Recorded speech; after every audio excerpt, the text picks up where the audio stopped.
Hi everyone, it's Nicole and welcome back to my channel. Today I am using some pretty bold pattern paper on my layout and I thought I'd just give you a couple tips along the way.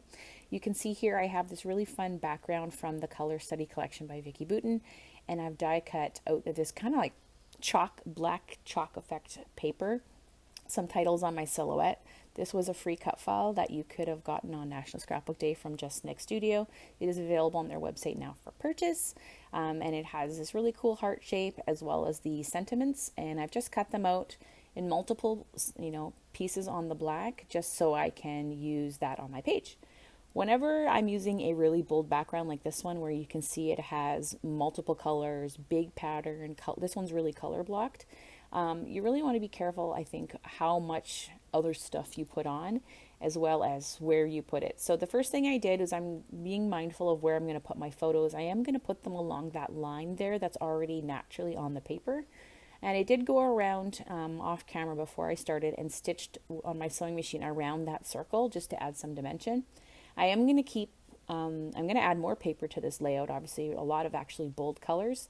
And I'm using the black here to be like a bit of a neutral grounding. So you can see I've layered together with some wet adhesive the titles here. I've just cut them and I have these super awesome mini dots here from Scrapbook Adhesives by 3L, and I'm just going to add that behind. I don't even know how I came across these, but I don't know how I'm going to live without them now. They're amazing. They're like the perfect tiny little size for digital cutting. So I'm going to just add some foam behind these, and I'm going to actually start my page differently than I normally would by adding my title. I'm going to use black just so that it really stands out onto my background here, which is pretty bold and colorful. And that's kind of also why my photos are black and white. So I just thought this pattern paper was good for a more masculine page. So I have a couple masculine photos here, and they're black and white so that they don't get lost in all that color that we're going to have on this page later. And using the circle on this background is going to be a really great way to kind of pull everything together too. So now that I have all my things on, I'm going to kind of place my title here beside my photos to fill in that area. And then the next thing, to be honest, I'm going to keep it pretty simple. I'm going to use those heart die cuts that I've done, those rows of hearts. I've just taken one heart and created like a bit of a link of hearts across my page. And so I'm just going to fill those in using other bold papers from within this color study collection. There's tons of bright colors and bright patterns. And one way to mix a whole lot of them is to use small bits of those pieces. Die cut is a really good way. If you have a manual die cut machine, the same concept would apply. So I'm just going to go through my papers really quick. You'll see a bunch of flashes on the screen. I'm actually going to just use my 6x8 paper pad because I think that is the best thing to do for a layout like this, is to use your scraps or use your 6x8 paper pads. I started off by just using one of the extra hearts that had cut out when I did my row of hearts, and just using that as a template and go around. And often I do that, but I realized quite quickly that that was going to take a whole lot of my time. So what I ended up doing was cutting down. You can see I ended up just taking some of my 6x8 pad pieces, placing them on my cutting mat, and I'm actually going to cut down some hearts, a couple hearts from each of those pieces, just to back my heart design. Instead of actually sitting there and cutting out probably about 20 little hearts, I'm just going to go through while that cuts, pick some other colors, and then go ahead and just get some fussy cutting done in the meantime while my machine kind of does all the really intricate work. Instead of using that heart initially exactly how it's done, I've kind of offset a little bit so that it's a little bit puffier, and you can see now I have like how many hearts that I just cut really quickly. And I'm just going to put my next group of paper down as well, but it gives me a good chance to get some fussy cutting done while the digital cutter is kind of doing its work. I like to add a little washi, as you can see, when I am going to kind of have a few different pieces that are overlapping like this, just to make sure they don't get jammed in the cutter.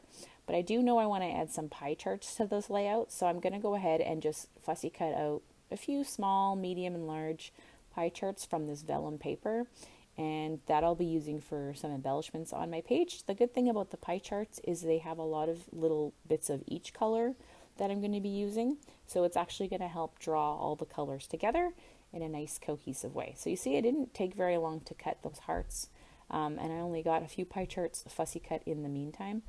So this one kind of crinkled for me in my machine, so I'm going to run these two through again really quick and get some more fussy cutting done.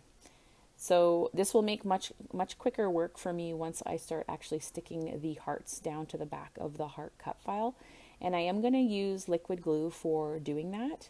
Normally I don't like using a lot of liquid glue when it comes to backing a cut file. I find like sometimes the glue will be messy and go through the front, but the key is you really have to just be careful that you don't add a lot of glue. How cool is that? The back side looks really fun. So I'm just adding a very small amount of liquid glue, and I'm just randomly putting some of those hearts down into that back cut file. I'm actually going to leave some of the hearts open as well, so they're not completely covered, just so that some of that background color will peep through a little bit. So I'm just making each one a little bit different, and I'm going to set them aside to dry. It doesn't take long for them to dry. If you have a heart that kind of peeks behind the cut file like I do in one of those there, just once it's dry, you can just trim that off with a pair of scissors. There's no harm done with that. So again, just really randomly changing my colors, and you can actually use the back side of these colors as well, so you get just more variations onto your project. So I think usually when I do something like this, I always do more than I need, just so I always have it. Same with the hearts, I always end up cutting more than I need, but I have a big bowl where I keep all my scrap die cut stuff. Because you never know when you might need them for another project. And I think I may do a project where I just pull out of my scraps one day. I'm just going to trim off a couple of the hearts that had just a little bit of overhang, but otherwise they will, honestly, because I didn't use a lot of glue, they're going to dry quite quickly. I am going to add foam behind the backing of these as well to add them down onto my page, and I'm not going to use every single one of them that I made because there's just not enough room, but I like to have a good variety for when I get started. So now I have my photos, I even have my title down, I have some different foam adhesive, and I'm just going to pop those along the back of most of these, and then really just kind of place them where I want them and get the color down on the page. Because right now there is just kind of like that one block of yellow and green, and I do want to add a lot more little pieces of color, and I find this is a really good way to do that. So I'm going to try to place them within that circle as best I can. I don't really want to have a lot going over outside of the circle if possible. I'm trying to use that as a bit of a guideline. It's a little bit hard, as you'll see, to do that. Almost needed just some single hearts, which I will do. I decided to maybe I should stick a few pie charts down first before I get the hearts in there, just because I kind of have an idea where I want to put the pie charts to balance things out, like vertically, I guess you could say. I always mix up vertical and horizontal. So I do know I want to fill in around my photos, and the pie charts are going to be good for that. So I'm actually going to start with those, whereas like I'm doing everything in reverse how I normally would. So I am going to add those circles in first, and then I'm going to go in now with my hearts and just kind of fill in the blank areas as best I can. And I decided to go a little bit over top of that heart or circle shape with the hearts. I am going to just commit to some of this and stick it down, and I am going to trim some off too. So I ended up using, I think, only 4 of these rows of hearts, and then I'm going to go ahead and cut some singular ones off just to fill in some gaps. You don't want to go too crazy sometimes. Sometimes I find I have like an idea and I'm like, that is just not working out. I'm going to add one more row underneath here, I think, just to add a little extra to fill in that bottom section. And now with this one here, I'm going to just trim off 2 hearts, both of that are filled with paper, and just take some of those colors that are not around and move them into different areas. So for example, I like this kind of white polka dot one to add a little more white into that area. So I'm going to overlap that with my pie chart, add some foam behind it so it sticks up nice and good. And same thing with this purple color here. I'm going to add along this section here and fill in this bottom area with the pie charts as well. So, you can really go do a lot with little bits of paper. You can fill in a lot of color. I do find for people who have a hard time mixing more bold, bright patterns, this is a really good way is to back a cut file or use it in a smaller cut down size. Even if you just did singular hearts from a hand manual die cut machine, that would give the same kind of effect.